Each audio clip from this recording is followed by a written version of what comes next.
welcome to Femin Furious, a podcast where pop culture meets a feminine framing. I am your host, Julia Rose Portella, and today we are talking about Euphoria, Episode 3, The Ballad of the Paladin, written, directed, produced, and all the things by Sam Levinson. But before we dive into today's episode, let me tell you how you can support and follow the podcast. You can subscribe anywhere that you get your podcast. You can also watch full video breakdowns on YouTube. You can get more in-depth cultural analysis over on Substack. You can get group chat vibes over on Patreon. We're going to dive into today's episode. I'm not going to lie, I'm struggling my way through Euphoria. This show has meant so much to me. Season 1 and Season 2 have such a special place in my heart, and Rue as a character is such a special character to me, and so I'm really struggling my way through this season. Last episode, at the very least, I found that the show maybe did have some things on its mind that were quite interesting, and particularly around like the absence of Lexi's character, in a episode that was talking all about the beauty economy of America. Like, there are some things that I think are really interesting about this season. I feel like I'm watching like a Euphoria fanfic. I guess, like, let me put it like that. I feel like I'm watching a Euphoria fanfic in which somebody who like looked at Jacob Elordi's character and was like, but daddy, I love him and I could simply fix him, wrote this whole fan fiction. Someone who doesn't understand Rue or doesn't understand addiction sort of like wrote out, Rue's character. This is like a weird Euphoria universe in which all of the characters feel flat, and also the vibe is different. I don't really know what's going on with the season of Euphoria, and I'm not going to say I'm like totally down on it. It just doesn't feel like the same property to me. And if I went into this show like a Breaking Bad or I don't know, like Django Unchained, like it's got this like weird vibe to it, and we're going to talk about it. I sort of wrote my rant out, but it's got this quality to it that just, it's not that it's uninteresting, it just doesn't feel like Euphoria to me. It feels like these characters from Euphoria land are like trying to find their footing in this like urban western that Sam Levinson is trying to put out there, this like gritty world that is uninteresting in a way that like just has lost me a little bit. And I don't want to stop covering the show, and I don't want to always hate on it. I want to be open to what this piece of art is trying to tell us. And last episode I was like, okay, I wasn't high on episode 1. Episode 2, on a rewatch, I found some things that I really liked and found a place that I thought the story could go that I thought would be really interesting, particularly for Rue's character. Episode 3, I'm like,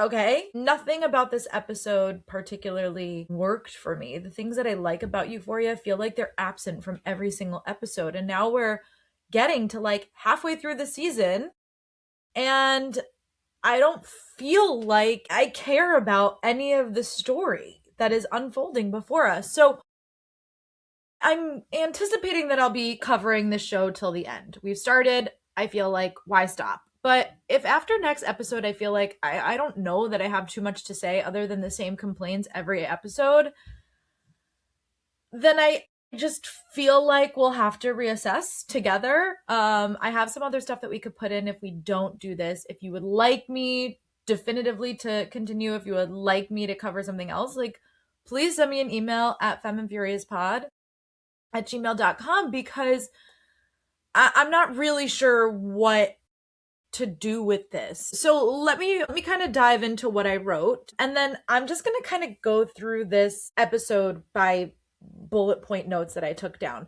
First and foremost, I feel like Euphoria has lost the plot. Everything about the show that used to work for me isn't present. Almost none of our characters are interacting. We just had an episode where essentially all of these people should have been in the same room. Rue leaves before there's ever a reception. And it is questionable at best whether or not this was filmed with people in the same room. None of these characters feel connected to their core values anymore. None of them feel connected to this like ethos of self that was present through season 1 and season 2. And I know that part of that, like some of the rhetoric that I've seen online is like they shouldn't feel like they did 5 years ago when they were in high school. Yes, I agree, but you are a core person. You have an identity. You have a sense of self, even when you don't have a sense of self. There are just certain things that you possess that are just innately you. And for me, they are certain characteristics, and for you, they are certain characteristics. And I feel like we can evolve through those characteristics. That's fine.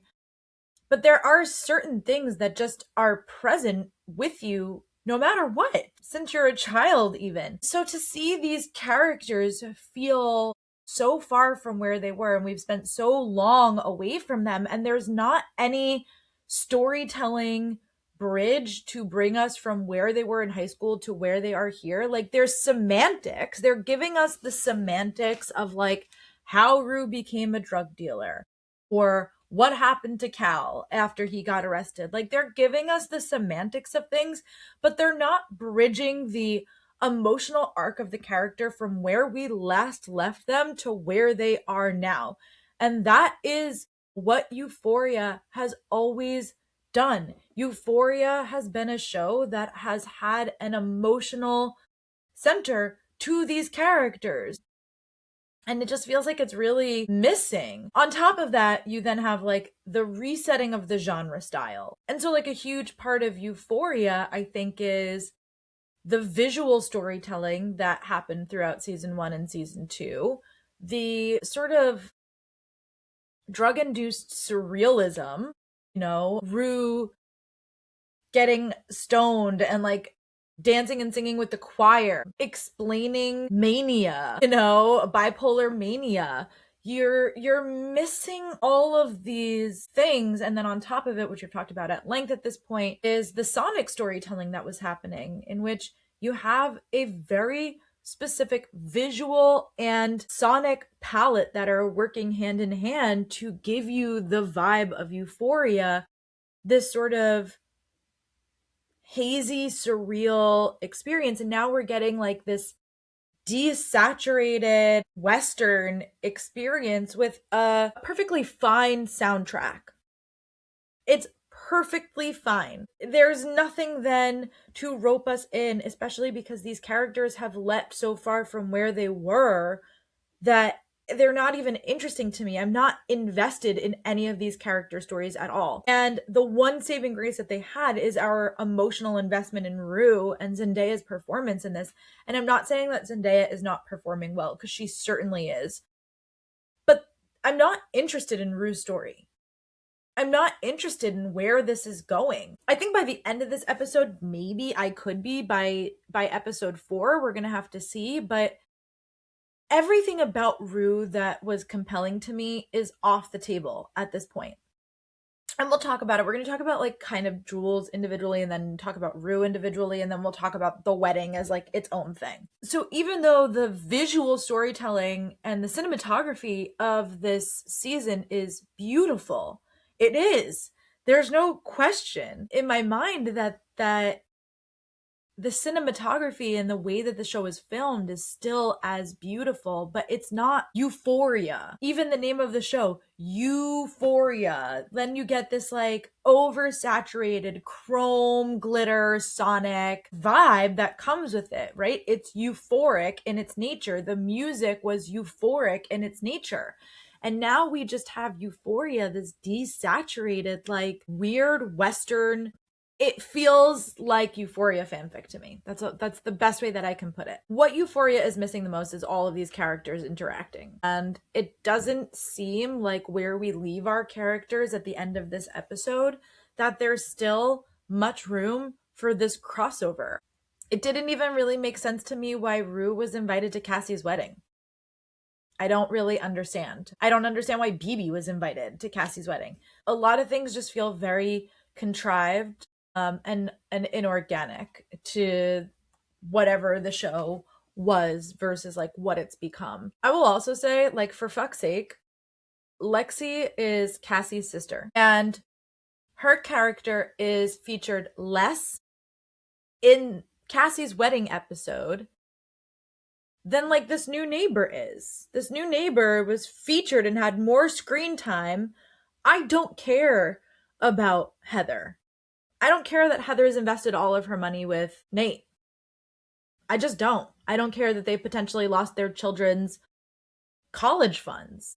I do care about Lexi though. And in a wedding where her sister is getting married, I would think that Lexi would be a significant part of this storyline this episode, and she's not. And she wasn't a part of last week's episode. And it seems like Lexi doesn't have much place in the story because this is Sam Levinson's unfettered creative vision, which doesn't include girls like Lexi. And it doesn't get Lexi right. Like, we're going to talk about all of this stuff, but like, doesn't get Lexi right as a character and doesn't get anyone else right either. Like, this idea that Lexi is a virgin is just fucking weird at this point. And Lexi is a character who is not on the inside of the circle, but was never a fucking loser, weird kid. For her to be in her early 20s at this point with the people that she is surrounded with, if she was like surrounded by different people, but when literally every single one of your friends is doing fucking sex work and you are in the entertainment industry, this just seems so unlikely and weird and like in there for no reason. Nothing that seems to be in each episode is driving the character story forward. Nothing about each episode seems to be driving the plot forward in a way that feels really meaningful. And the things that are getting driven forward, I don't fucking care about. So if you disagree or you're having feelings or like, I don't know, I would love to hear from people about how they're experiencing this episode and this season of Euphoria. So off of that vein, I feel like Rue is barely in the story. I feel like she used to do a lot more storytelling and voiceover work. I feel like a lot of that is missing. I don't know if that's even true or not. Like, I feel like I need to go back and watch another episode from like season 1 or season 2 and see how much more she is or is not featured, or how much more she is or is not doing voiceover in these episodes. But even when she's in the episode, like, they had her have this weird conversation with Fez, which we'll talk about, I guess we'll talk about it right now. She had this weird conversation with Fez, which it just felt like it was giving Rue something to do. Even this showdown at Lori's house, she is not really involved in. Bishop sort of stole the scene. I like Bishop's character. There's nothing wrong with that. But why did we have to pull Rue away from the wedding where these people were finally going to be interacting in order to bring her into a scenario where she's not going to be doing much of anything other than to like put her in a space where she's going to get pulled over later, or put her in a position where the DEA is going to pull her over later? But like, this seems so forced. Like, it doesn't feel like the current of the DNA of the show took us here. It feels like they need these certain objectives to happen, and so they do a thing, even when that thing does not make sense to the characters. The characters used to have very clear motivations to the audience. And now everything just feels like they're flattened into archetypes or stereotypes, and not even good ones. I talked about this a little bit earlier, but there's like a huge influx of this Tarantino-esque quality to the show. And I'm not saying it's bad, but I am saying, as a feminist podcast, that Quentin Tarantino is a hyper-masculine fever dream, okay? This hyper-masculine exploration of the Euphoria world isn't interesting to me. It's not that the show was not graphic or did not have violence or did not have nudity, but especially in season 1 and season 2, there was male nudity, and there was also violence, and there was also scenes that are very difficult to watch. And yet, like, it's not this like pig peeing on the carpet, then we shoot the pig inside of a club with so many people that we would even take the slight chance that he doesn't hit this pig to get the pig blood on the stripper and have the stripper screaming, this like unnecessary use of derogatory language that does not drive the story forward, from like Jules being like, you're somebody who's into like fucking trannies, and then like the excessive use of the N-word. Like none of it is there that is like plot purposeful. So it's just there to be there. There's Confederate flags, again, there to fucking be there. The complete like humiliation porn cringe experience that is every single woman on this show is also icky to me. Like I'm leaving these episodes feeling like ew. And I could understand if I felt that this was something that I think the show was out to intentionally do, but it doesn't seem like it is. It just feels like it's missing the mark. So we get this kind of cold open with Jules and sort of catching us up with what Jules has been up to, how she got into being a sugar baby. The fact that Jules has a sugar daddy isn't a weird thing to me. That doesn't strike me as like out of character from Jules. The fact that Jules says to her roommate, Vivian, perhaps her name is, I don't know. She's like, I don't know, this idea of like having a sugar daddy seems so sketchy to me. Like that seems like so sketchy, when she spent her youth meeting up with and having sex with older men for free. She was going to sketchy ass motels, sneaking out of her house and going to sketchy ass motels to have sex with these men. One of them being Cal, right? Cal being somebody who is significantly older than her, okay? When she finally meets Tyler, aka Nate, on this thing, it's like the first time that she's talking to somebody her fucking age on this app. She's been talking to all of these older men and fucking these older men for free. But when the idea of like doing it for money comes into play, suddenly it's sketchy. When she has been doing sketchy sexual shit for her entire teenage years. So it's just weird writing, in my opinion. Ellis, by the way, is a fucking weirdo. But even before that, we've got like the guy who wants to take her to the movies. Yes. The guy who wants, you know, a blowjob under the desk at work. Fine.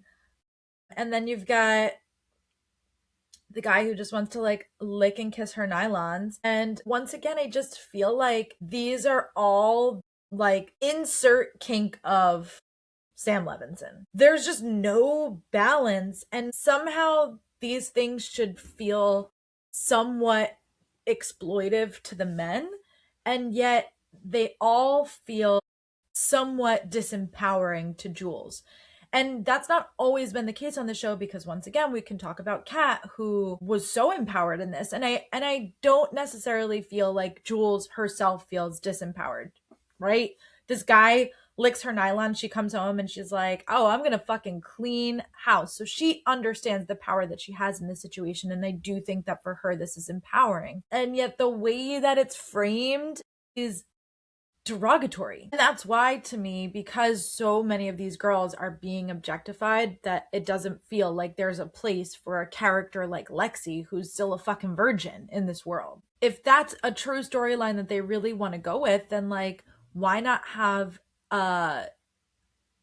you know, her out there using her sexuality in a very specific way, just like Maddie uses it with Nate, where he's like, are you promise me you're a virgin? And she's holding her cross and she's like, of course.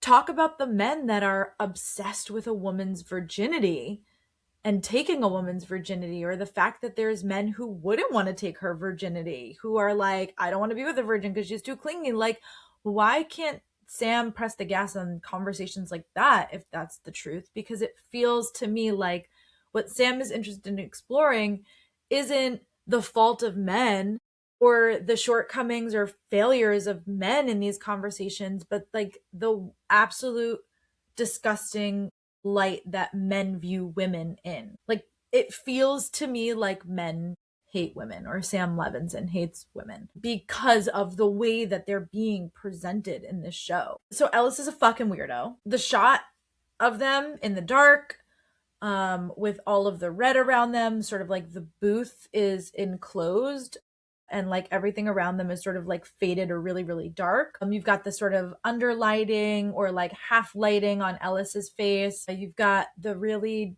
sort of seductive look that Jules has going on, which I thought she looked absolutely amazing.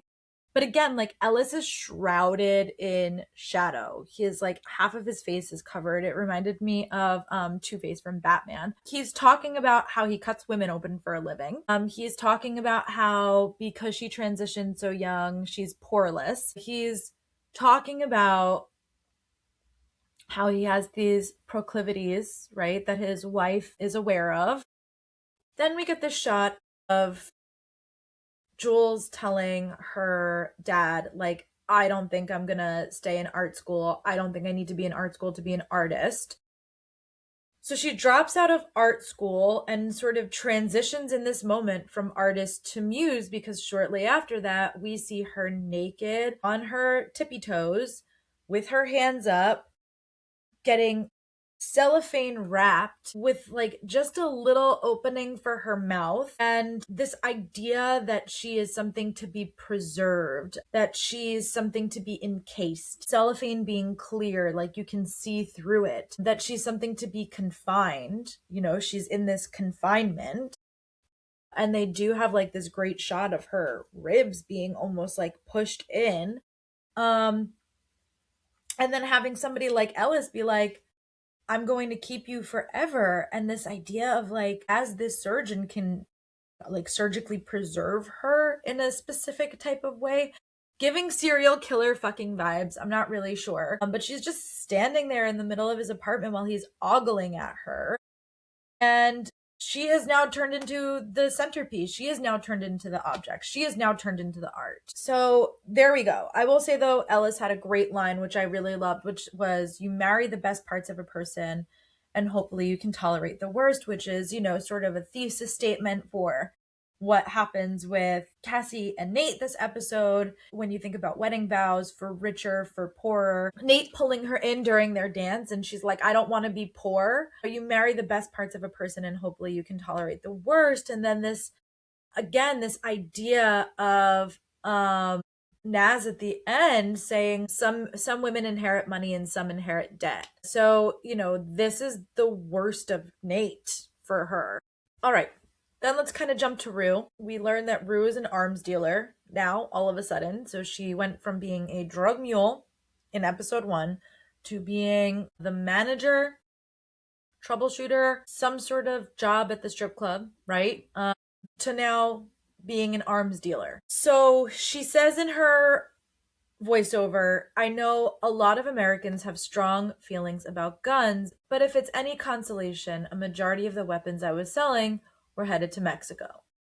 I feel like every sort of quote unquote hot political topic that is unfolding on the national stage right now is something that Sam is trying to have like a profound say in. I don't mean to be so down on Sam because he's done so much with the show and it's not awful, but it kind of just reminds me of like the worst guy you know at a party who's an artist. And as somebody who went to art school myself, I can tell you there is nothing like rolling up to a party with somebody who is like circle jerking to Hemingway, okay? I'm not saying that that is or isn't obviously what Sam is doing, but the fact that he's trying to have like a hot topic. I know that every American is having a weird issue with guns, but again, this isn't necessary to drive the plot forward. We didn't need this. You have Rue swallowing golf ball size balloons of fentanyl. You have Rue covering up a death from a drug overdose. You have Rue dropping Angel off to be human trafficked. And like, now you have her dealing arms. And I just think that Rue's story was much more interesting when she was seemingly just struggling with addiction. And the show always had a central story that it wanted to tell about the dangers of fentanyl. And that was present from season 1. And so like, it didn't need to up the ante or up the stakes at all, because Rue being somebody who's teetering on this line all the time is fucking interesting enough. And the fact that she's around all of these drugs, the fact that she's California sober, whatever that means, because it seems unclear to us what drugs she's actually doing, even though we've seen her drink and we've seen her smoke a blunt. But so far, we don't know if she actually did or didn't do the drugs with Angel. Okay. And in this episode, there's just like lines of coke with Jules. So either that means that Rue is actively engaging with her addiction, or Jules is totally fine doing and leaving something like this out in front of Rue. And neither one of those things feel in character, because Jules has always been somebody who has been interested in Rue's sobriety. And Rue has always been somebody who has not been able to casually have a relationship to drugs. So why is she not crashing out? Why have we not seen any of the sweating, the squinty eyes, the high vibes? Why are we pretending like Rue is somebody who can be around a line of coke and not be viscerally tempted by that? And watching her struggling with that is more interesting to me than her being a fucking arms dealer. It's also confusing because Rue's personal trajectory, so it was stated in the beginning of the season, then episode 2 kind of dropped it a little bit, and this week we got her listening to like the burning bush part of the Bible. But like, Rue is somebody who's supposed to be examining her relationship to faith through the process of her recovery, which is step 3. And I don't understand how she continues to work the program while she's lying.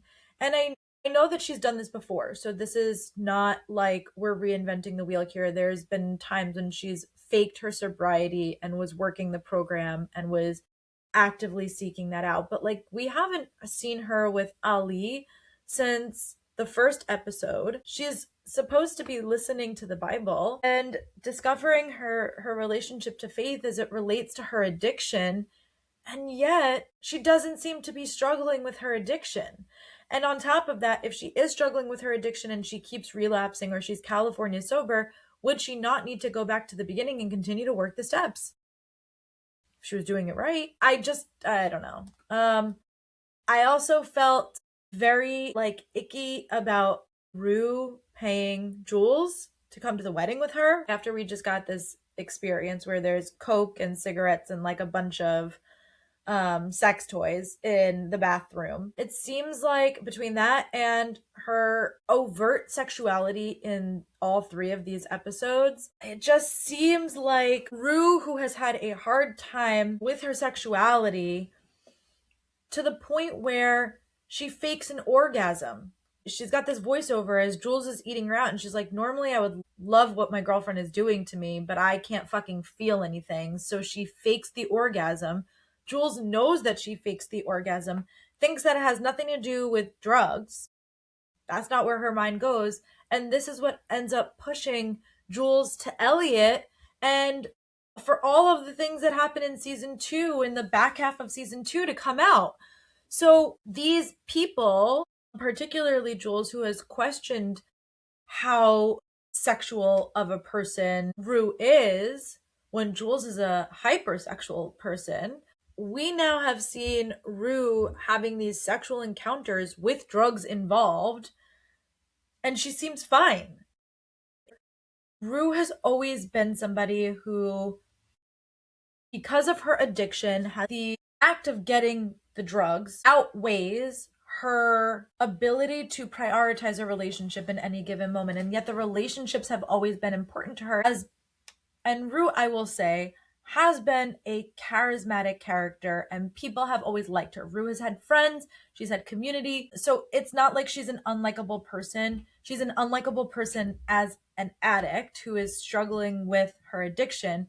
And even then, like, in the midst of Rue crashing out, she will say nasty things to Gia. She will push and shove her mom, and then she's sliding down the wall, right? Hysterical, crying, being like, I'm sorry, I'm just, this is just really, really bad, right? She cares about these people. She loves these people. She does care what Jules thinks about her.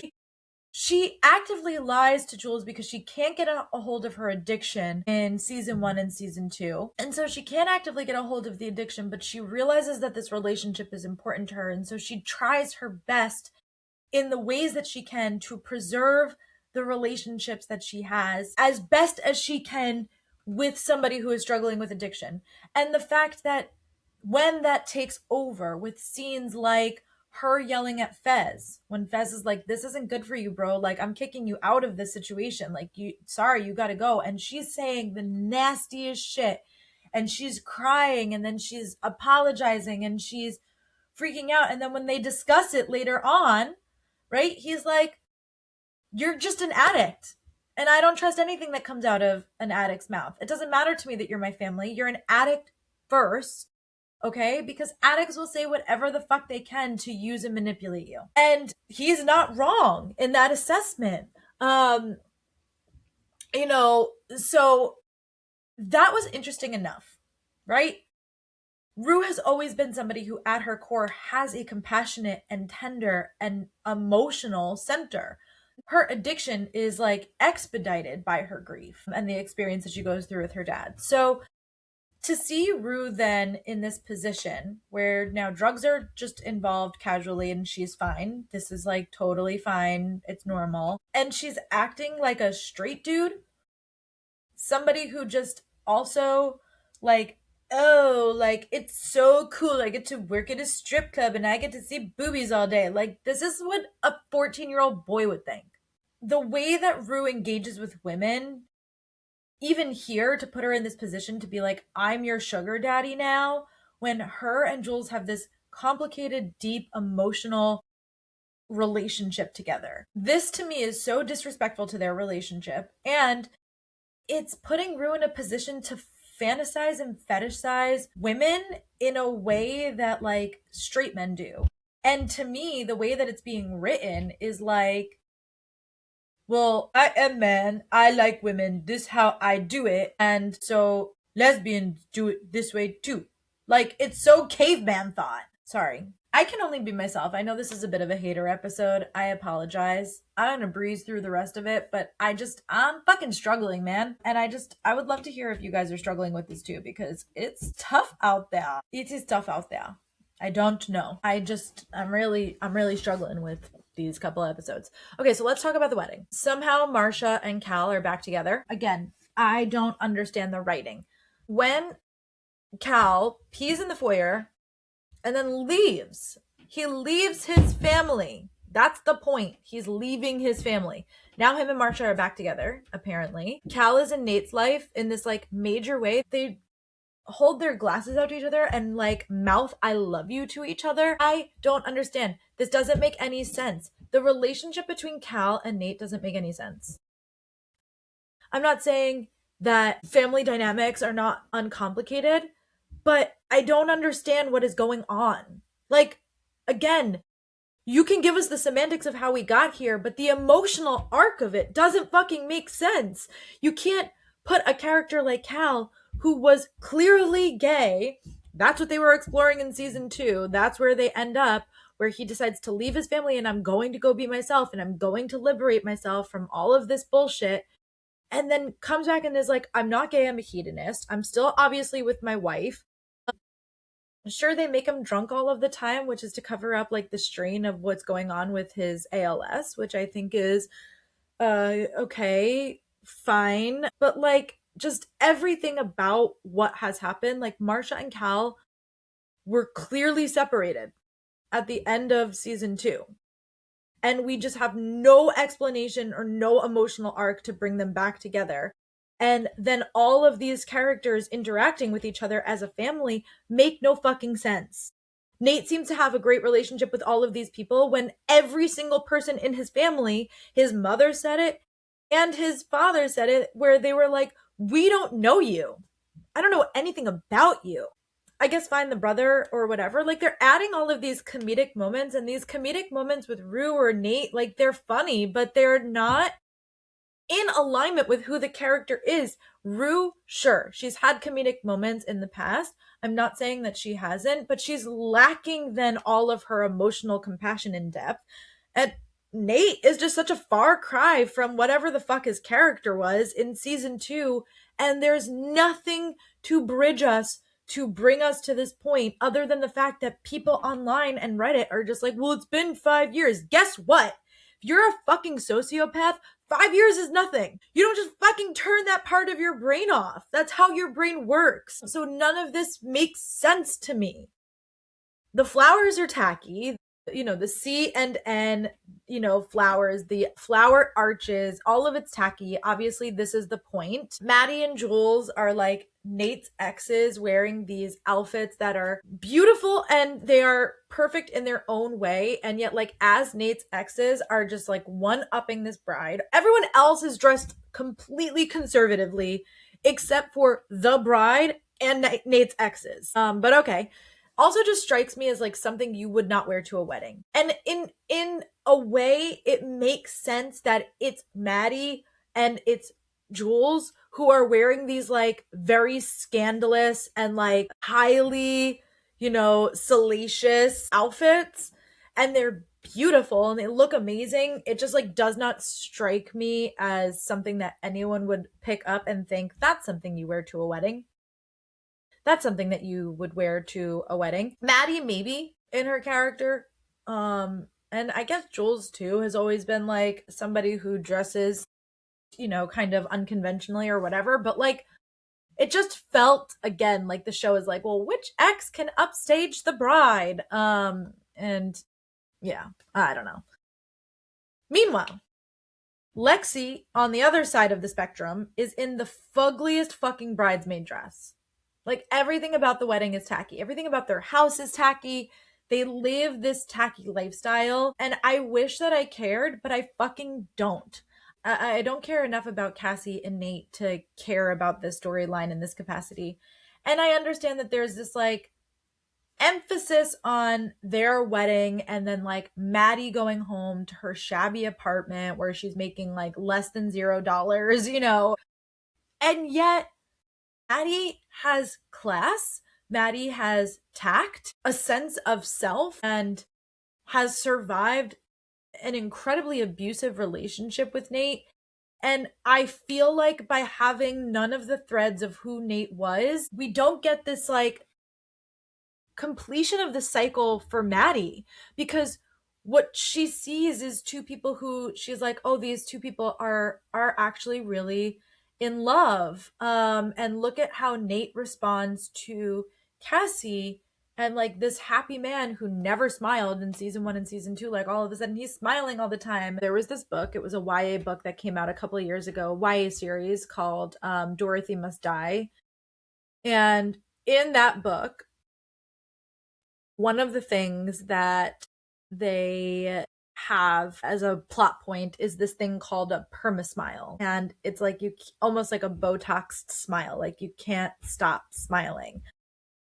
That's how he looks to me. Like, it's not real. Obviously, it's not derived from this like real happiness, but considering that he doesn't smile at all in like season 1 and season 2, when he's predominantly with Maddie or navigating this relationship with Maddie, and now she sees that this is who he is and the life that she thinks that she could have had, takes away from the power of this moment where Cassie and Maddie are sitting in the bathroom and Cassie turns to Maddie and goes, he left me. He left me here. He broke up with me.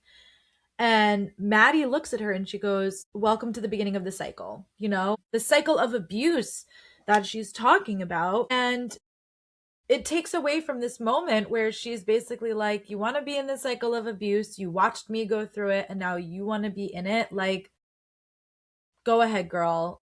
Welcome to the beginning of the cycle. And yet, like, Cassie doesn't experience any of that with Nate.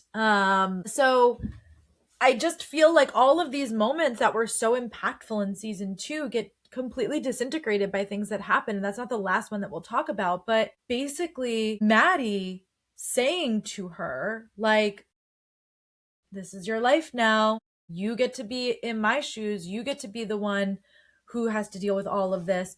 When we watched progressively, like week after week after week, this like manic undoing of Cassie to get Nate's attention as a part of the cycle just feels so odd that it would be completely undermined by like them trying to say that he's actually deeply in love with her instead of the path that was set out for him, which is, hey, he probably would rather be with somebody like Jules, or maybe is gay altogether, like his father. He has proclivities of his own, let's just say. And yet, he's gonna go with the most all-American woman he can possibly fucking find to divert attention from that fact. And supposed to feel like he's repeating in his father's footsteps, where like the pressure of not being his authentic self and the resentment of Cassie for that is just lacking there. Saying that this man is in love with her just feels so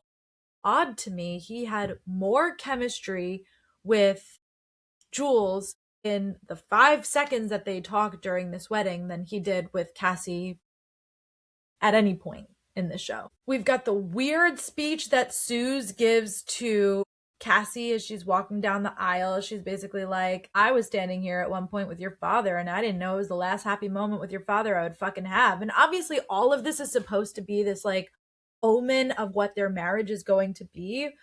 But once again, what? I've heard some crazy shit from weddings, okay? But as somebody who's the definition of always a bridesmaid, never a bride, I've been in about a dozen weddings and I've been to about 3 dozen more. I've never seen this type of behavior. I'm not saying I haven't seen some crazy shit at a wedding and I haven't heard some crazy shit about other people's weddings. I'm just saying I've never heard of somebody's mother walking them down the aisle and being like, man, when I was getting married, your father, this was the last happy time. I didn't know the fights that would ensue, the abuse that I was about to tolerate. I would feel threatened by that if Nate had any backbone of who he used to be, if the spine of his character was still intact, but it's not. And so like the misfortune that is seeming to befall Cassie is, I guess she's gonna have to use her OnlyFans or whatever she's gonna do to pay back his debts. Some women inherit fortunes, I think he says, Naz, and some inherit debt. So it seems like she's inheriting his debt. Whatever that means, I don't know, you know? But the speech down the aisle was fucking weird. I'm also not sure if anyone knows this, but Sydney Sweeney has boobs. I once again felt like I was a male bro, like just unable to look away because the camera was on them and they were in the camera and they were out in the world. I also thought it was strange that BB was there. We haven't heard about BB if she's also in an outfit that's like so inappropriate for a wedding. I also thought the conversation between Cal and Jules was really weird. They are writing like the audience is dumb. Cal is like reiterating what happened that got these characters to this point. You didn't need to remind me that this is what happened between Cal and Jules. Then Cal compares being listed on a registered sex offenders list as having his own modern day Scarlet Letter. Let's take a little walk down literary lane. Hester Prynne is a married woman who has an illicit affair and gets pregnant while her husband is away. She gives birth to her daughter, Pearl. Her husband comes back and then tortures her.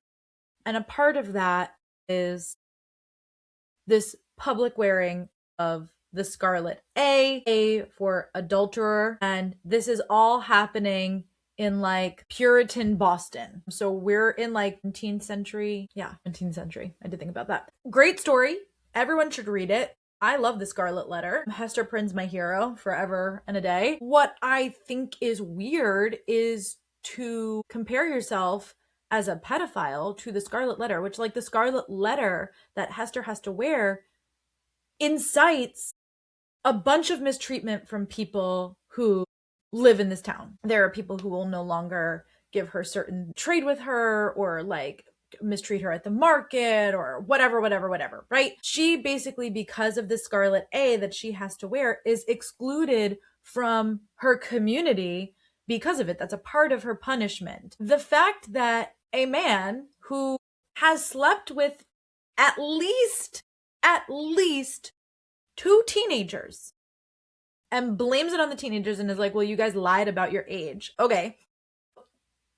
How about the math isn't mathing? Even Jules is like, you like them young though. So maybe if you were like looking for somebody in their 30s or their late 20s, you would be able to discern whether or not we're a fucking teenager. So the fact that he calls this idea of being a pedophile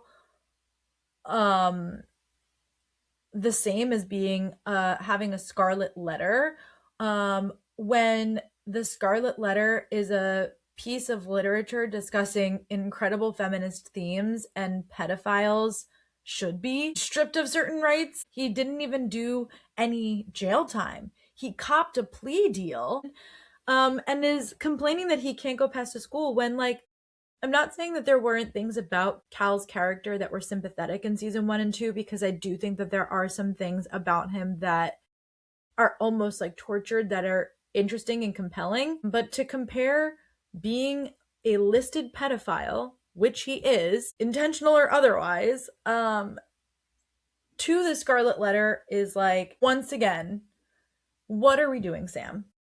Why is that the correlation you want to draw? It doesn't compute, doesn't make sense in my brain. Marcia also doing this 180, her and Nate having this conversation at the end of season 2 where she tells Nate, like, I don't think Maddie was good for you, but like, you didn't need to choke her. And Nate being gagged, and he's like, I didn't choke her. I got all of those charges dropped. Like, you don't know what you're talking about. And she's like, yeah, okay. Like, she calls him out on his bullshit in this entire conversation that they have in the kitchen between the two of them, sharing a bottle of wine. And I think the fact that she knows that he choked Maddie out for whatever reason, where she's like, yeah, I don't think that that girl was right for you, but like, you need to fucking choke her. I'm not going to say it's an appropriate stance, by the way. I'm going to say it's an understandable stance for the character, because we hadn't spent much time with Marcia, where you could see that in this perfect family that they're trying to cultivate as the Jacobs, that Marcia would not defend Maddie, but wouldn't be obtuse to the behavior that is Nate. Here she is 5 years later on Nate and Cassie's wedding day, making a direct dig at Maddie, who your son fucking choked, and not that she knows this, but like also literally held her at gunpoint. Your son held her at gunpoint. It wasn't that Maddie wasn't the right girl. It's that your son is a fucking problem. But because of how Nate is being played out as this like goofy, doesn't know what he's doing, like, it doesn't fucking compute to me. I don't understand this writing. This is Nate we're talking about. I forget the name of the dude from season 1, okay? But right, like early in season 1, Maddie fucks the guy in the pool. It's a college guy. Nate then stalks this guy, finds out who he is, stalks this guy, breaks into that guy's house, beats that boy to a bloody pulp, and threatens him and says, like, you're never going to go near Maddie again. You're not going to talk to her. You're not going to do any of these things, because guess what? She's a minor. And what you've done is going to be considered rape or statutory rape. Later that season, when he does choke Maddie at the carnival, and it comes out, and all of this information comes out, and he's suspended from school and all of this stuff, he then breaks into that dude's house again and says, we're going to go to confess to this crime. Here's how you're going to do it. You're going to say whatever it is that he tells him to say. You're going to go down, you're going to report yourself, you're going to turn yourself in. Then he blackmails Jules after talking to her as Tyler for all these weeks and having these intense conversations with her, and that she's falling in love with him, etc., etc. He then goes to Jules and says, you're going to go to the police station and say that you witnessed this crime by this person to Maddie, or I'm going to show everybody the video of you and my father. And then he goes to Maddie and manipulates her to do the same thing. And then all the charges against Nate get dropped, and he's able to walk on scot-free. And the other guy, by the way, who's done nothing and was a sweet boy, to our knowledge, like, gets convicted, right? So when somebody like Naz shows up at Nate's wedding, I'm thinking, why hasn't Nate turned that part of his brain on? Nate was breaking into people's houses left and right. He fucking broke into Maddie's house with the gun, had the gun to her head, then he had the gun to his head. Like, this man was strategic. He was scheming. He was psychopathic, sociopathic. He was somebody who engaged with psychological warfare with all these people around him, with Cassie, with Maddie, with Jules, with Rue, right? All of these people that he psychologically fucked up. And yet he's got none of that bravado, none of those brilliant thoughts with Naz. He's just going to allow himself to be put into this position when he's somebody who literally had his dad arrested so that the business that his dad owned would be able to come to him so that he would have a financial future. I don't understand. Nothing about the writing of the show makes sense. Okay? Cassie crying is fucking annoying. You're also going to tell me that the man, Nate Jacobs, who dated Maddie, okay, and this girl, Cassie, who was a figure skater, had this beautiful sequence when she was having her abortion, have such a cheesy first dance and such bad rhythm. Also doesn't make sense. Nate, who yelled at Maddie for what she was wearing to the carnival, called her a whore, told her that she needed to go home and change because she wasn't going to wear that around his parents, now has his wife doing a weird twerk striptease type of thing with her tits halfway to her fucking chin. It feels like the show is aware of its online presence, like the bitch, you better be joking virality moments, and then is forcing these moments of like Nate and Cassie together as like fodder for virality online instead of just writing a good show. Same thing happened when the band did Get Low. I was like,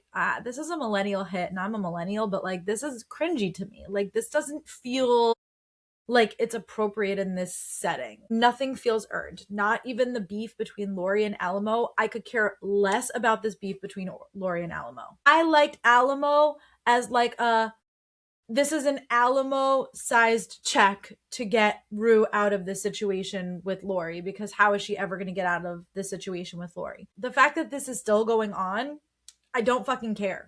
I don't care about this at all. I don't care about Alamo. I don't care about Lori. I care a little bit about Bishop. I think Bishop is an interesting character, but like, do I need the shot of him throwing up the money and shooting it down? No. This is like the first time with like all of the Western music that's going on in the background that they're having this like sort of surreal moment in the show. But like, I don't want that. I want Rue in a manic spin talking about how she can't fucking pee and that she's going to give herself a kidney infection because she knows that something's going on with Jules and she can't piece it together. And so she's going to go into this manic tailspin as like a detective trying to put the pieces of the corkboard together. That's fucking interesting to me. All of this shit goes down with Naz, right? The girls, Heather and I think her name is Heather and Cassie having a serious conversation in which Heather is freaking out and being like, hey, we gave you our kids college fund and your husband is scamming us. And Cassie's like, I don't know, he's so successful while she's drinking. Feels once again like Cassie wasn't necessarily somebody who was positioned to me as materialistic in seasons 1 or 2. She was positioned to me as somebody who was insecure and needing male validation. And now it seems to me like she's hitched her wagon to Nate because she feels like he's gonna be rich. Okay. The boys, on the other hand, are having a completely different conversation in which Nate is continuing to spew nonsense and somehow this guy is just listening to it.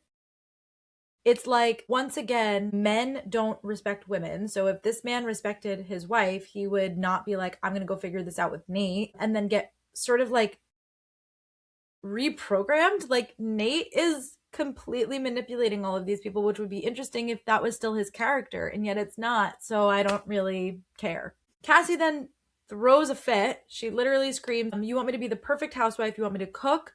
You want me to clean. and suck your cock. And Nate is like, Cassie, calm down. People can hear you. Literally no one, though, stops talking except for the other men at the table. No one stops talking. Even when she starts screaming, she yells and addresses the entire room. And she's like, you lie, lie, lie, lie. She starts screaming. Then she pops the champagne cap in his face while she's like, men are supposed to provide. You're not a man. This like insane right-wing rhetoric about like what is a quote unquote wife and what is a quote unquote husband. Just, is any of this working for anybody, or is it just me? And then we got them going back to their house, right? It's supposed to be dark comedy of like Cassie fucking crying while, you know, Nate is getting dragged and beaten to a fucking bloody pulp. And this is the sort of poetic justice that you want for a character like Nate, except Nate doesn't have any of the things that he possesses from the other seasons that make you want him to fall from fucking grace anymore. It's actually pathetic. I actually feel bad for him. They're making you sympathize with this character instead of wanting his downfall, which we've been wanting his downfall since season 1, and now we're getting it, and it's like, not like this though. I actually wanted him to be brought down by a fucking woman. And the amount of promotion that the show put into this episode, they had a bakery in LA giving away free cakes. Like, there was so much promotion around like, it's Nate and Cassie's wedding, you're invited to the wedding, like all of these different things. And like, it was so underwhelming to me. I don't care that Nate is getting beat up at the end of this episode. I care a little bit that Rue is getting pulled over and getting pulled into the DEA. I thought that maybe it was Lori's people there to kidnap her, since they had said that earlier in the episode, but it does seem like that is truly the DEA based off of the trailer for next episode. So I don't see how Rue is now getting out of this situation. It seems to me like she's going to have to be an informant, which I guess would be interesting to me if not for the fact that like we have 5 episodes left and it feels like, what is happening?